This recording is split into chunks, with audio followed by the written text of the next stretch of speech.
Hello everyone and welcome to episode 7 of the WMMA 5 series here with this week-long extravaganza for the fucking coronavirus.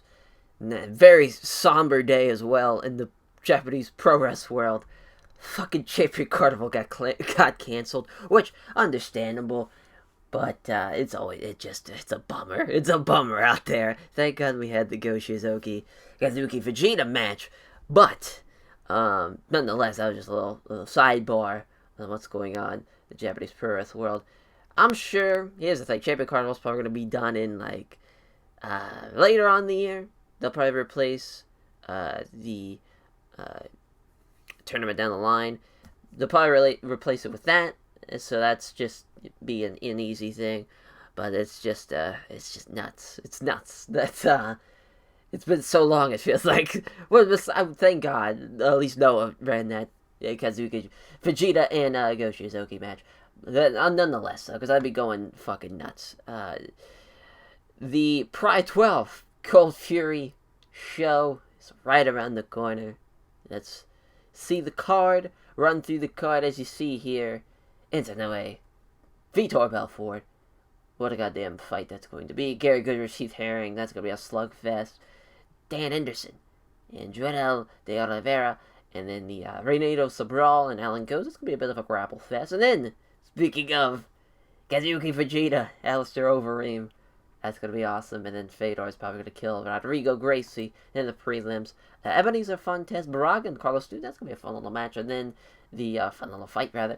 And then Masasaki, Taki, and Hans Niemann. That is probably going to be maybe a bit of an... I can't wait to see the how that is as far as the betting odds goes.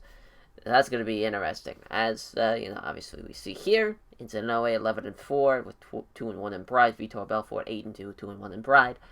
As hell yeah, seeing obviously Gary Big Daddy Goodrich after knocking out Mark Kerr, breaking his fucking jaw. Hell yeah. Oh gosh, went too fast. So we have 6 people for Vitor Belfort, 1 for Enson Inoue. That's interesting. Enson Inoue trains at Lions Den. That's a pretty recent trainee, though. He just within the last couple of months. And Vitor Belfort's 1-0 against the Lions Den people. As neither fighter has headlined for Pride before, so that's fun. 2 fresh people as 2 of the best pound-for-pound fighters in the world. Vitor Belfort ranked 2nd. Enson Inoue, and was the fighter of the year last year, in the year 2000, Vitor Belfort against Enson Inoue. Both, Vitor Belfort has finished 4 of his last 5 opponents. Gonna be a good one for sure. As Heath, Gary Goodrich, Heath making his Pride debut, as everyone's got their fucking batting behind Heath here, but felt like that was the same thing with Gary Goodrich and Mark Kerr. I think a lot of people were in Mark Kerr's corner, and he knocked him the fuck out and got the upset win. So let's see if the Texas Crazy Horse Heath gets the win in his debut. And then Dan Henderson, Joel de Oliveira is 2 of the best pound-for-pound fighters in the world, as Joel has not won since April of 88, or 88, Jesus Christ, April of 98, and I don't think it's going to happen here, as the betting lines have Dan Henderson as huge favorite, and he's got significant weight advantage. And he's got everybody in the Blur Cat staff in his corner. Then Renato Sobral and Island goes.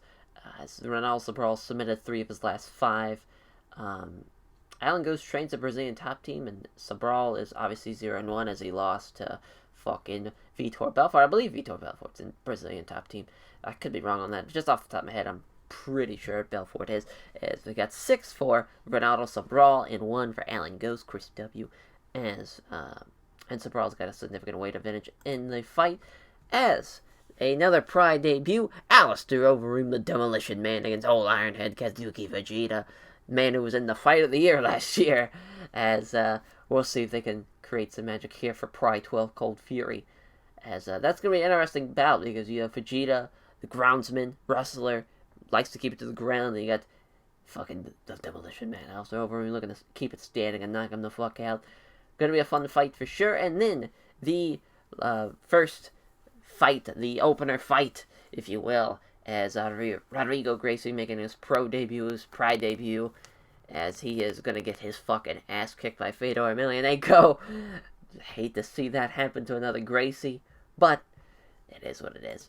As then Ebenezer, the Pitbull Fontes Baraga, against the Ronin, Carlos Newton, as, this is going to be a great fucking fight, actually. I think this could have been on the main card, honestly. We could have flipped this for the Fedor fight, but I think it was just, because he's a Gracie, Rodrigo Gracie. I think he's got a lot of pop in Japan, so that's why we put him on the main card. But either way, this is going to be a good fucking fight, nonetheless.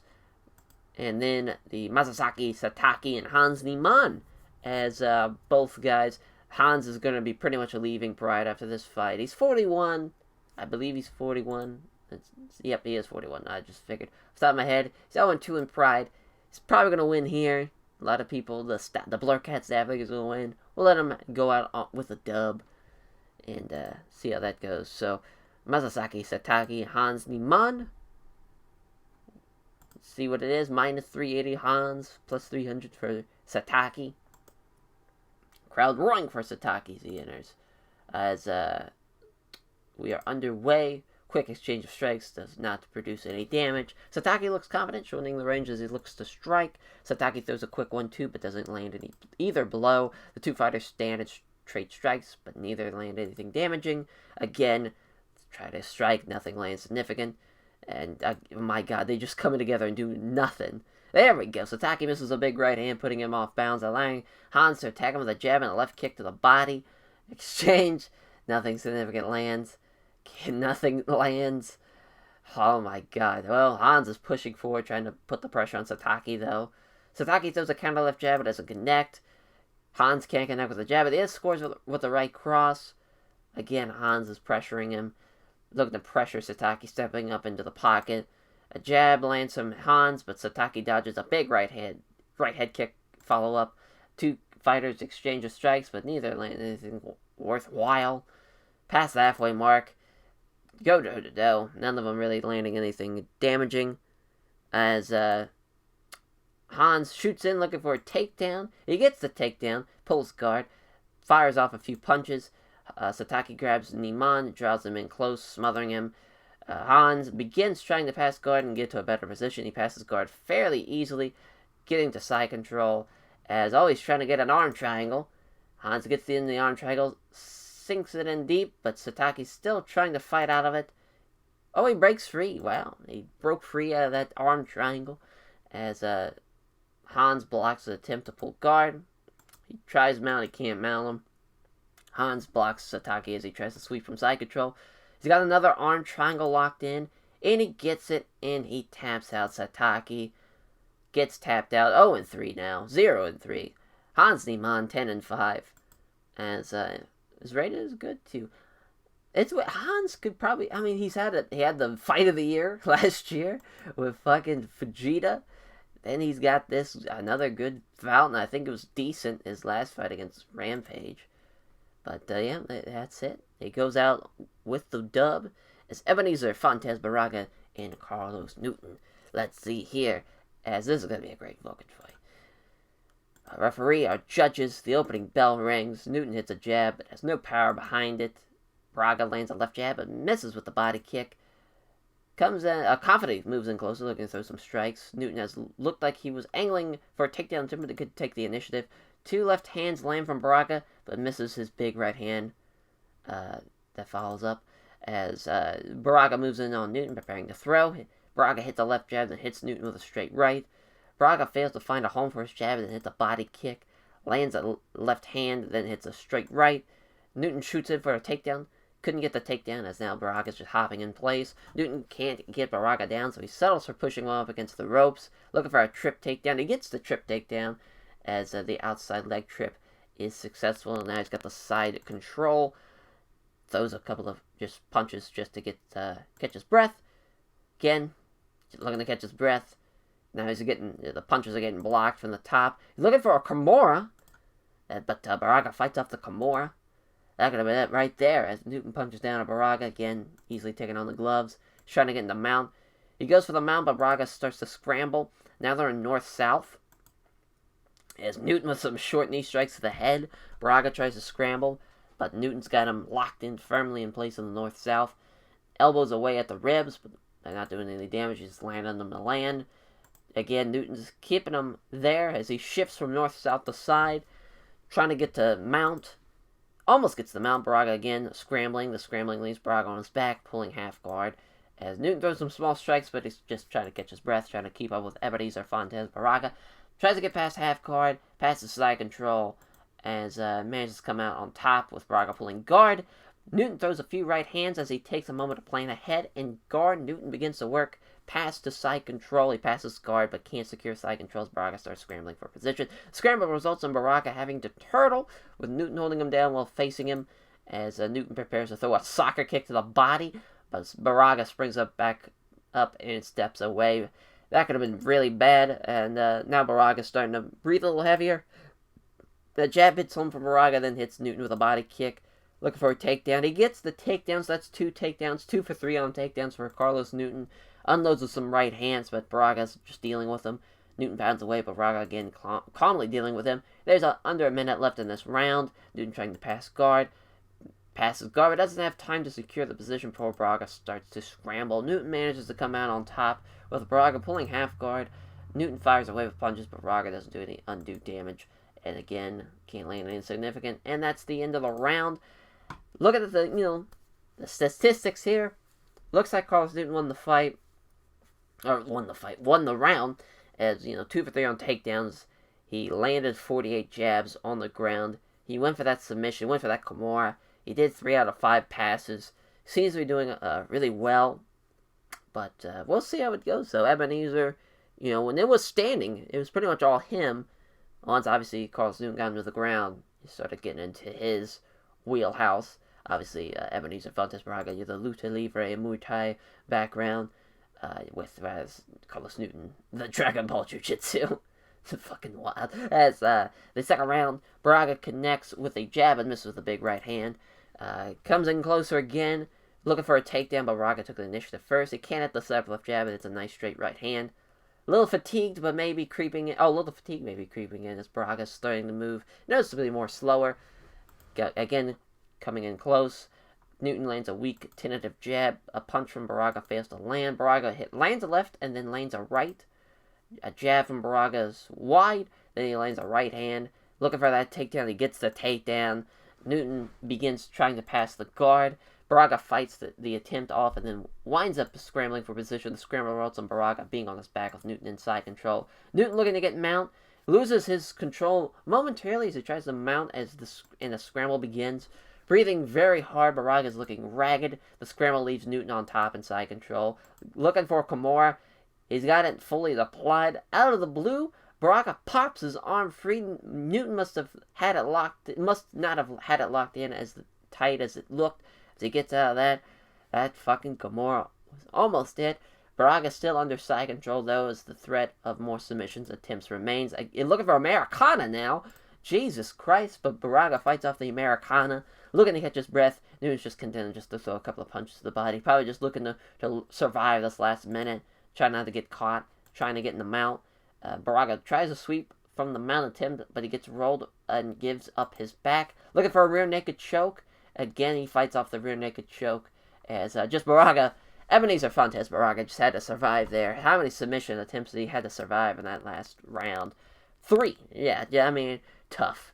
Obviously, all Carlos Newton again, putting the pressure on him, looking to finish the fight with submissions. That was a great fight from Carlos Newton. Really, Ebenezer, when he was standing up, he just couldn't land anything really, a big, heavy shot. That's really all it was. But I believe that's all Carlos Newton as far as unanimous decision goes. Yep. Carlos Newton, the Ronin, getting the win. 8-4, 11-7-1 for Ebenezer Fontes Baraga. That was a good fight. Yes, it was. It was a good fight. A lot of respect for Ebenezer Fontes Baraga and praises him for his toughness. Thanks all of his sponsors for backing him, and thanks his family, friends, and supporters. He's obviously not part of Team Tompkins anymore. Here we go, the last Emperor, Fedor Emelianenko, taking on Rodrigo Gracie. Minus 850 for Fedor Emelianenko. Rodrigo Gracie, plus 670 in his debut. Our referee, our judges, 30-pound heavier for Fedor Emelianenko, as this is a catchweight fight.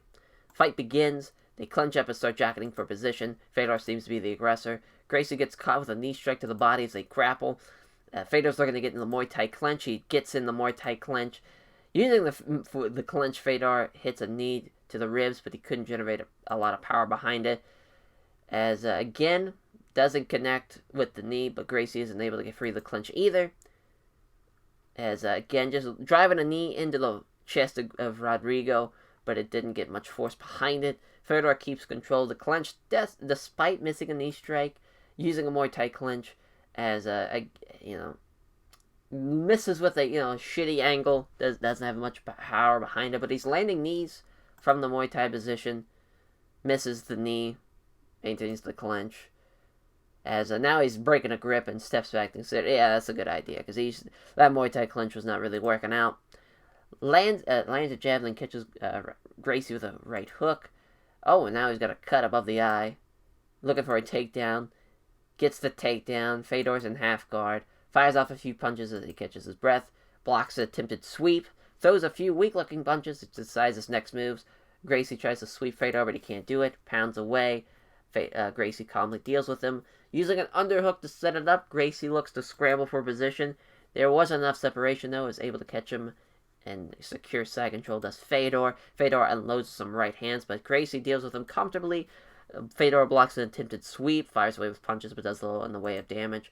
Gracie tries the sweep, but only succeeds in shifting Fedor slightly, ending up under in a north-south position.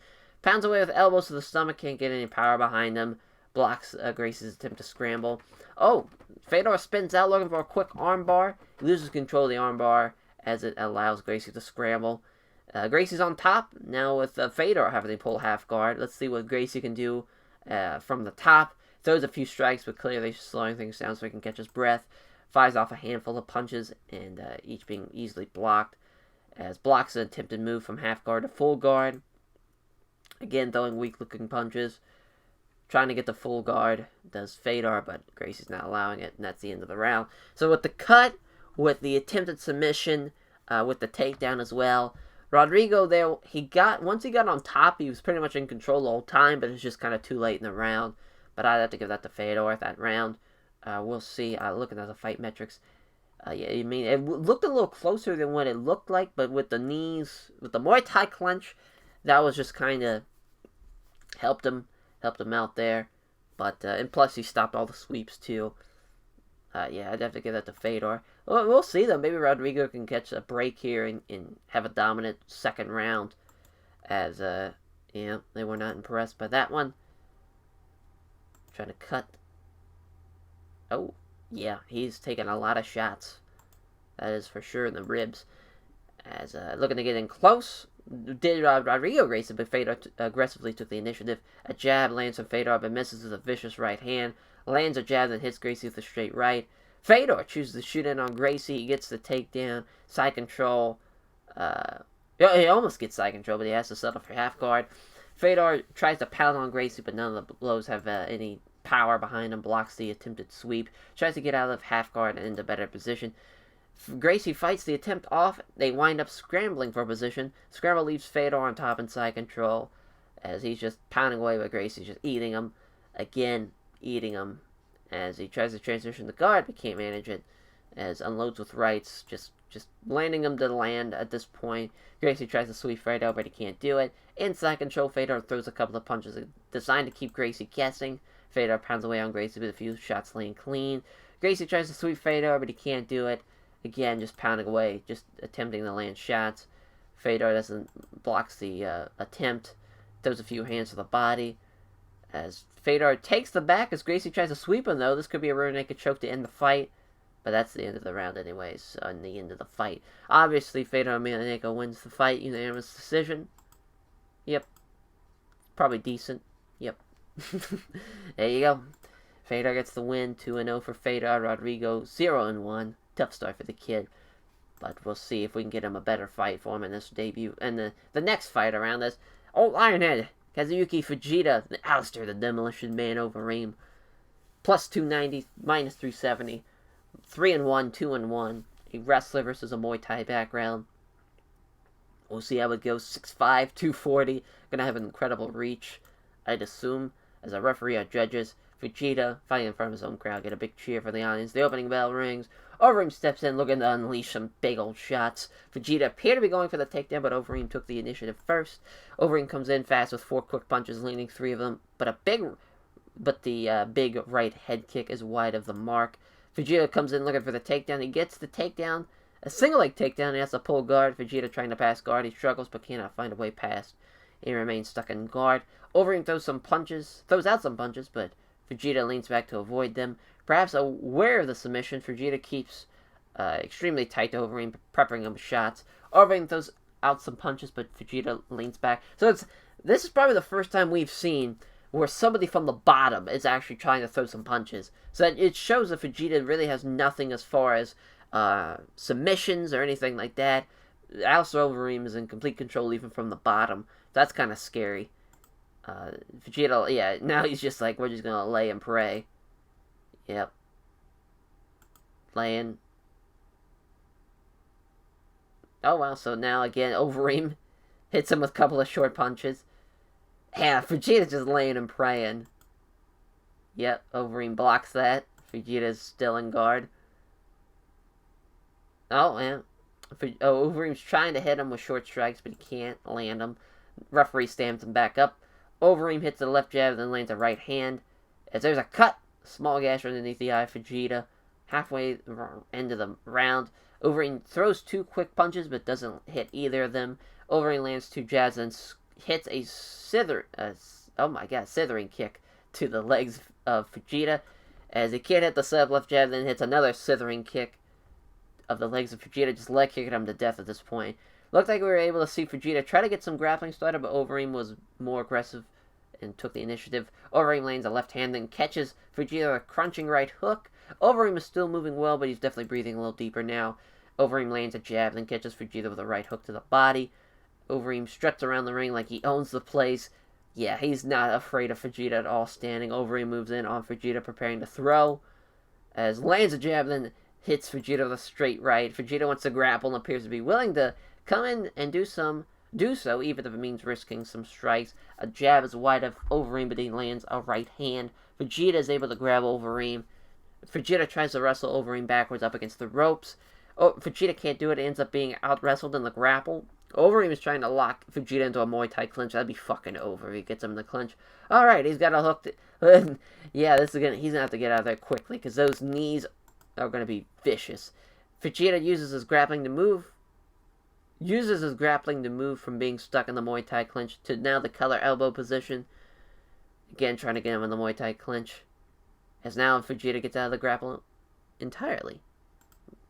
Overeem appears to be feeling a little fatigued for the first time in the fight. His hands are starting to lower just a fraction. Overeem confidently comes in closer. Oh, no, went a little too close. As he's looking for a takedown, but he couldn't take the initiative. As a jab lands from Overeem, Fujita evades the big right hand.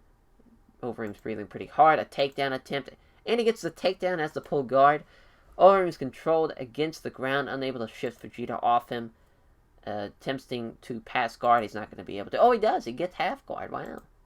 It's the end of the round. Pretty back and forth fight, to be honest. Obviously, Fujita, once he's in the ground, he got the 2 takedowns. But the first time around, the first takedown, Overeem was pretty much in control, even though he's on the bottom.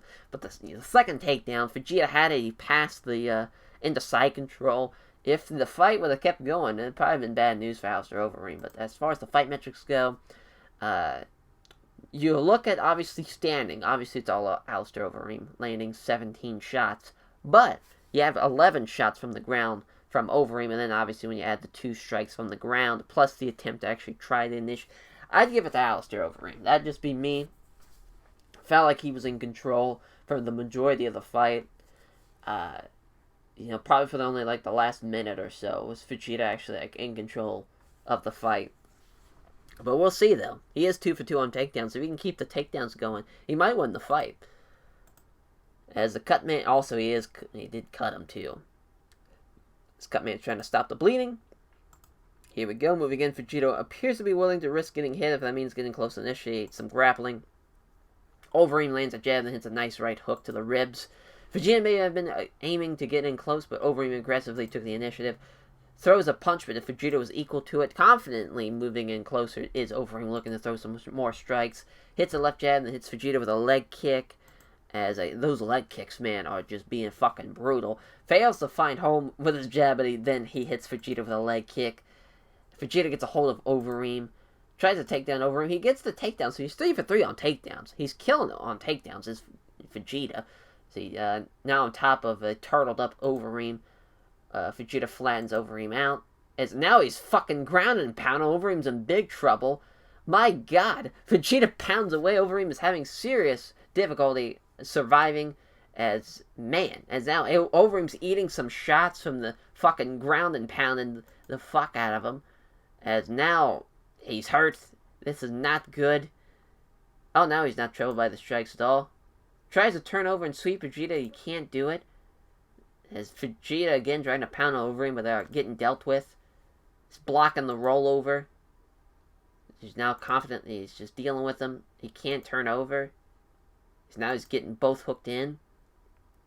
Pounding away again. Now he's loosening his hooks as Overeem pries them away. And that's the end. Man, I think Fujita won that fight. He had Overeem in serious fucking trouble. This is going to be an interesting decision. Let's see how it goes. Oh, it's going to be a split decision. Oh, wow. The unanimous decision. Fujita, yeah, he won it with that second round. That's the old fucking pride rules for you, bud. You don't have to win round by round. If you have confidently win a moment in the fight, if you just win the fight outright and get your opponent in a very dangerous spot, you can win the fight. That's what Fujita did there. 3-1 for Fujita. Overeem 3-2. His pride debut falls short. Minus 370. The upset win for Fujita. My god. What a fight. That was a good fight. Fujita killing it. Gives the thanks to everyone at Peresta. I can't pronounce that for shit. Perestra? I don't know. For helping prepare for this fight. And the sponsors for supporting him financially. And he shows respect to Alistair Overeem. What a fucking fight that was. Renato Sobral and Alan goes. Fight off here is minus 330 for Renato Sobral, plus 260 for Alan goes. The Brazilian Jiu-Jitsu versus Luta Livre wrestling background. Should be interesting for sure. Let's see what happens. Big John McCarthy, a referee, our judges. As they weighed the same yesterday, but now Renato Sobral's put on some weight. Here we go. Sobral ignores the offer to touch gloves. Sobral shoots in for a takedown. He gets the takedown, manages side control. As Sobral pounds away, goes is in trouble by the strikes. Tries to pull guard on Sobral, but doesn't get anywhere with it. Pounds away with right hands, but doesn't do any damage. Tries to pull guard, but Sobral doesn't get anywhere with the attempt. Sobral pounds away with rights, but fails to land anything significant. Again, tries to pull guard. Sobral doesn't get anywhere with the attempt. Sobral fires away with punches, but does a little in the way of damage. Alan pulls half guard. Sobral throws a few right hands, but is mainly trying to catch his breath. Works for some separation, but then tries to quickly scramble his way into better position. Sobral seizes the opportunity, goes way too slow, and gets caught in side control. Pounds away with right hands, not doing anything of damage-wise. As he tries to... Ghost takes the opportunity and manages the full half guard, though. Again, Sobral unloads with some right hands. Ghost just comfortably deals with him. Using an underhook to set it up, Ghost looks to scramble for a position. It's a bad choice, though. Sobral seizes the opportunity, leaps forward, and secures side control. And side control, Sobral just catches his breath, content just to throw a couple of shots to the body. Tries to pound on Ghost, but none of them land with any degree of power. Ghost tries to move to guard, but Sobral doesn't allow it. In side control, Sobral throws a couple of punches designed to keep Ghost guessing. Ghost tries to transition to guard, but can't manage it. Sobral throws a few right hands to the body. Sobral blocks Ghost as he tries to transition to guard. With no progress being made, Big John McCarthy. I'm surprised he let it go on for that long, to be honest. As Alan goes for the takedown this time, and he gets the takedown. Sobral's now on his back down, and he pulls guard. Fires off some rights, but Sobral is in trouble by them. Sobral tries to sweep from the bottom, but Ghost doesn't budge. Ghost tries to pass the guard. He passes to half guard. As Ghost begins trying to get his legs free of the half guard. Sobral keeps him in half guard, working for some separation. Then he tries to quickly scramble his way into better position. Wasn't enough separation as Ghost is able to catch him and secure side control. Ghost tries to go for mount. He loses control momentarily as he tries to scramble, as he tries to mount rather, and the scramble begins as the end of the round is coming quick and there's under a minute left. Sobral ends up on the bottom as Goes is in side control, throws a few hands to the body. Goes blocks the attempt to pull guard. Pounds away with right hand. Alright, so basically, not doing anything damage-wise. Who's ever on top usually is in control and is usually the better of the two as far as grappling goes. For the fight metrics, looks like it was all Sobral. As far as time goes, it looked like he was on top for 7 minutes, while Alan Goes was on top for 3 minutes, so that makes sense. So yeah, give that to Sobral. It's the final round, 5 minutes. Alan Goes 10 seconds in. No, not even 10 seconds, literally a second in. Looking for a takedown. Sobral sprawls, that's a fucking tongue twister. Brilliantly, not only prevents the takedown, but pushing Goes down onto his hands and knees. Oh no. As Goes gets up sharply, seeing that Sobral was prepared to throw a vicious soccer kick to the head. That would have been fucking brutal. As Goes aggressively moves in and grapples with Sobral. Looking to take the fight to the ground, Goes tries to pull Sobral down into his guard. The attempt doesn't work. Sobral blocked it and takes control of the clinch as a result. Using his wrestling skills, Sobral trying to push Goes up against the ropes. Sobral achieves it, putting Goes up against the ropes. With Goes stuck up against the ropes, Sobral tries to complete a takedown, going low and grabbing both his legs. He gets the takedown.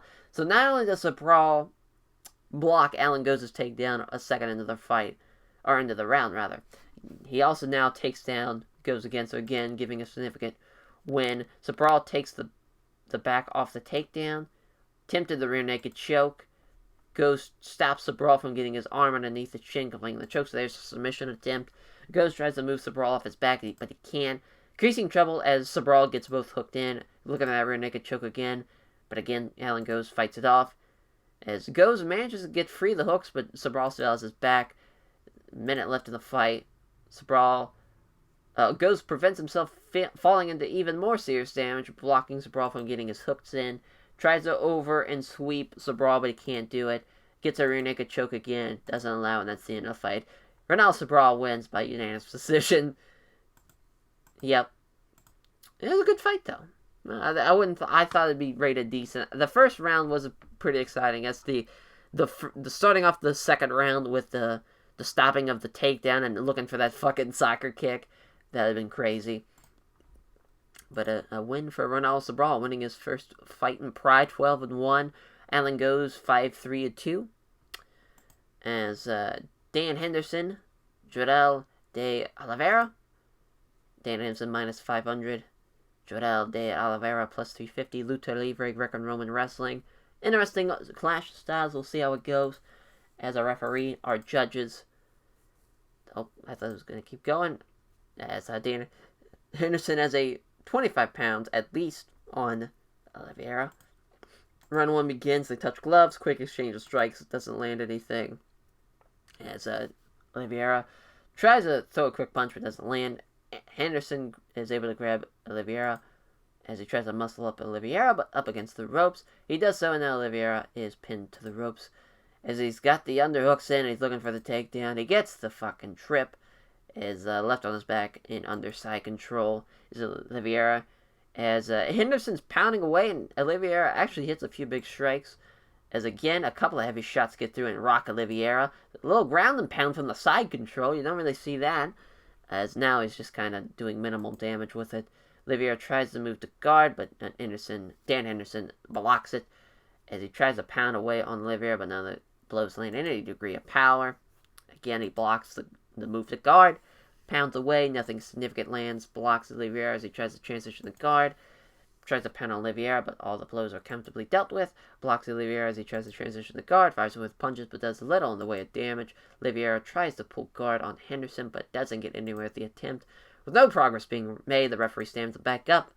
Oliveira comes forward, and the two fighters start trading blows. Dan Henderson hits two counter left hands. A 1-2 from Oliveira fails to hit. An exchange of strikes happen right in the center of the ring, but neither fighter lands anything good.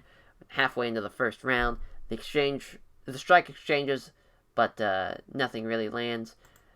As both fighters step in and strike, Oliveira lands a left jab and a right cross.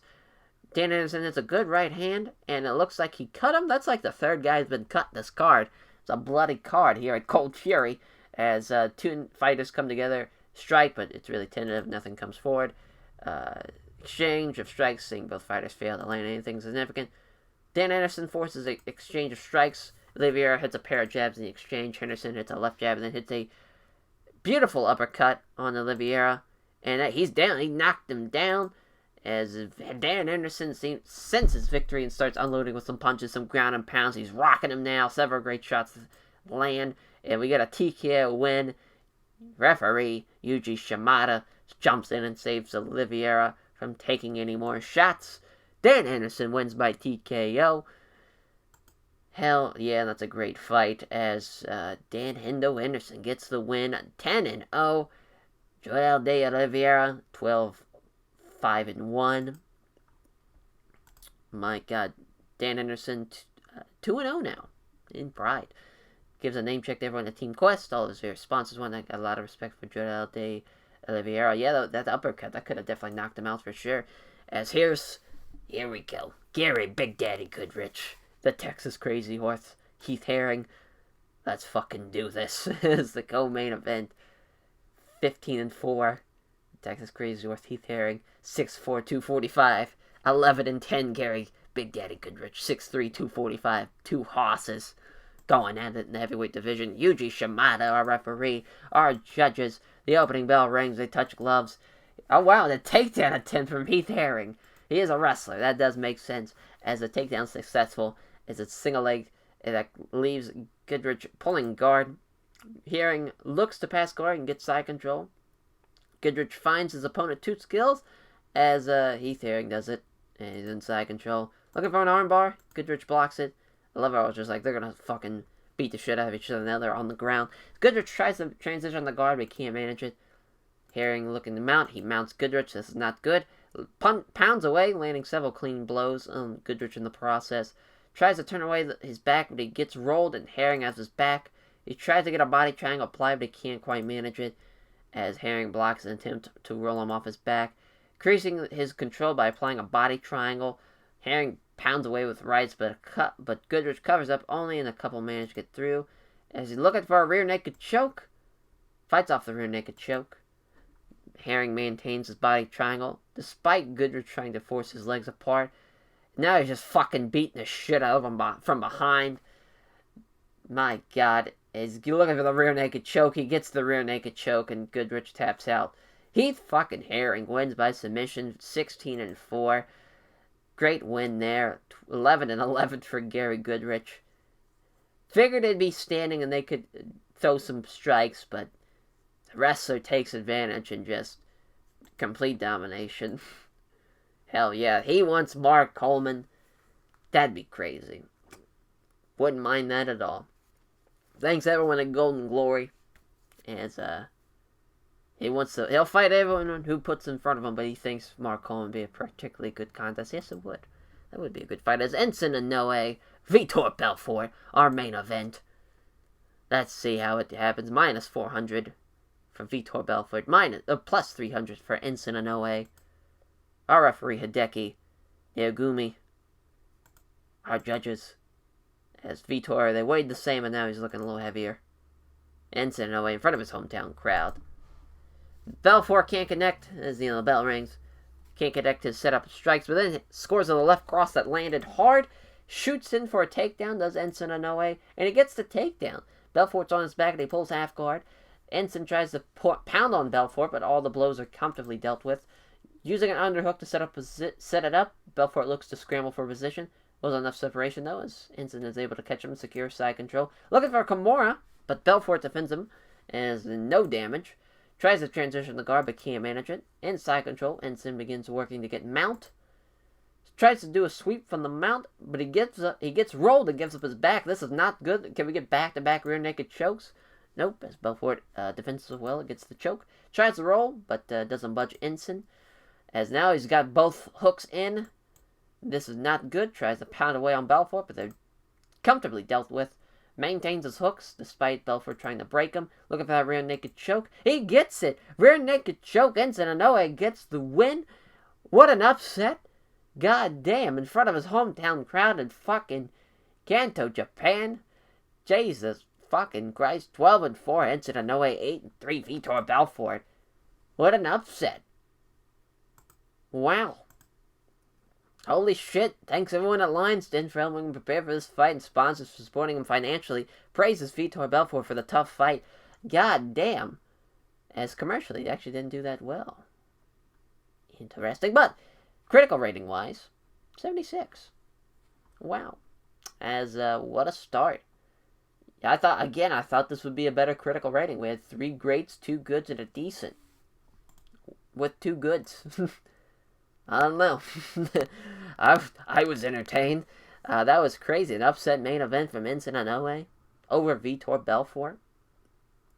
That was nuts. And here I was thinking that the middleweight title fight would be Vitor Belfort, Vanderlei Silva. That is not the case.